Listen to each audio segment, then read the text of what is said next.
Hello there, my name is Ian, and welcome to my YouTube channel. So, some big news today from Zappa Records and Universal, as the long-rumored and long-awaited Discreet 1974 TV special is finally going to see the light of day. Cheaper Than Cheep is official release number 130, and it arrives May 9th in 4 editions, 2 CD and 1 Blu-ray, a triple vinyl LP set, and a special edition with CDs, Blu-rays, LPs, and expanded artwork. And finally, an artist store exclusive version, which includes the CDs, Blu-rays, LPs, and 4 bonus lithos. The video has been fully restored with a newly mixed soundtrack and is presented in optional stereo, 5.1, and Dolby Atmos mixes, including extras. Originally recorded on June 18, 1974, Cheaper Than Cheep is a snapshot of a unique era of the band, capturing the fabled Spring 1974 band just 6 months after the famous Roxy Theater 1973 performances. The lineup then consisted of Zappa, guitar vocals, Chester Thompson, drums, George Duke, keyboards and vocals, Jeff Simmons, guitar, vocals, Napoleon Murphy Brock, tenor sax, flute, vocals, Ruth Underwood, percussion, and Tom Fowler on bass. This was one of the 2 TV specials that Frank recorded that year. A Token of His Extreme was recorded in August 1974 at KCET, Los Angeles. However, the Discreet TV Special was a unique event. Filmed in the Mother's private rehearsal hall at Discreet Records to less than 100 audience members, Frank brought the band's full lighting and stage show and filmed the concert direct to videotape, with the goal of shopping it to TV stations for broadcast. The project, unfortunately, was never picked up, so it was left to languish in the vaults and became the stuff of legends. Until now. We've always had an inkling of its existence. Behind-the-scenes photographs appear in the original Roxy and Elsewhere LP sleeve, and if you saw the Bizarre World of Frank Zappa hologram tour in 2019, much of Frank's video performances were taken from this footage. There's also some footage included in the Alex Winter Zappa documentary, and it always felt like a missing link in the Zappa canon. So why is this Discreet 1974 special a holy grail item for me?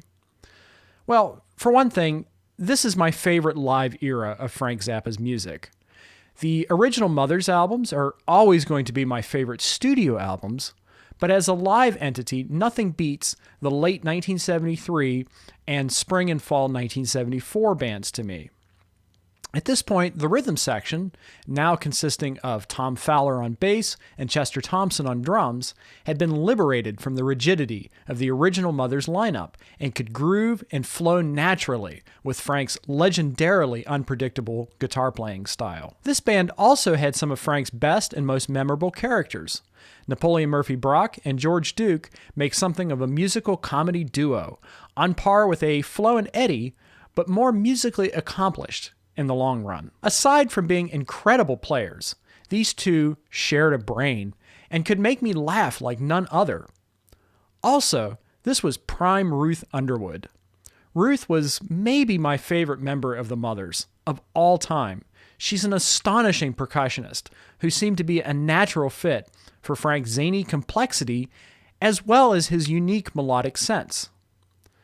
This band had the right combination of personalities for the right time, and something magic occurred. Above all, 1974 is peak Frank as a guitarist to me. I generally prefer Frank as the sole guitarist in the band, though in this case Simmons will be backing him up. But to me, the freedom of this rhythm section helped push Frank's instant compositions to the stratosphere. The addition of Jeff Simmons to the lineup will be interesting for sure, as evidenced by the Spring 1974 show included in the Apostrophe box set last year.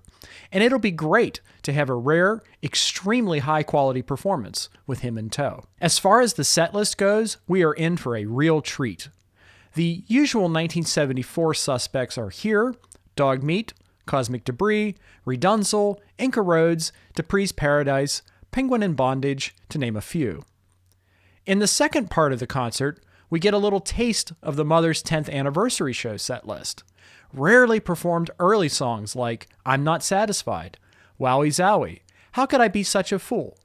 And we also get the apostrophe title track.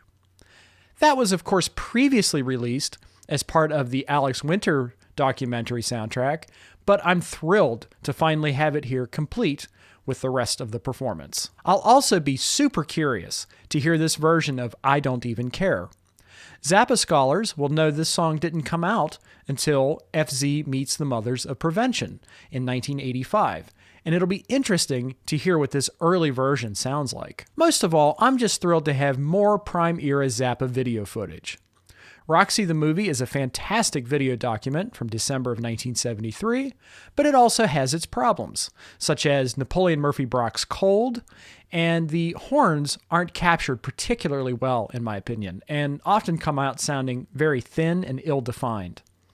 I also feel that the 5.1 mix of Roxy is a little underwhelming and tends to be a bit front-heavy. The performances and arrangements of certain songs, like Inca Roads for instance, are much more developed by mid-74. While it's unclear if this version will be the lounge Inca or something closer to the one-size-fits-all version, I have a feeling it's going to be more the latter. After all, the one-size-fits-all version of Inca Roads was taken from A Token of His Extreme, and that was recorded only 2 months later. That, of course, is the fully fledged Inca Roads, and it has a stunning performance. But it's frustratingly distracted by some of Frank Zappa's questionable video editing. While I see artistic merit to Bruce Bickford's claymation and some of the jarring jump cuts, it can really destroy some good classic footage and become especially tiresome on repeated viewings. The Token of His Extreme set is also presented in stereo, not 5.1. It has fantastic sound, but in looking at the preview footage, I already think Cheaper Than Cheap will sound even better. So, those are my thoughts. What do you think? Are you as excited for Cheaper Than Cheap as I am? Let me know in the comments which version you hope to pick up. In the meantime, don't forget to subscribe to the channel so you don't miss my review of this coming next month. I will order the CD and Blu-ray 3-disc edition. Thanks once again for watching, and we'll talk real soon. Bye-bye.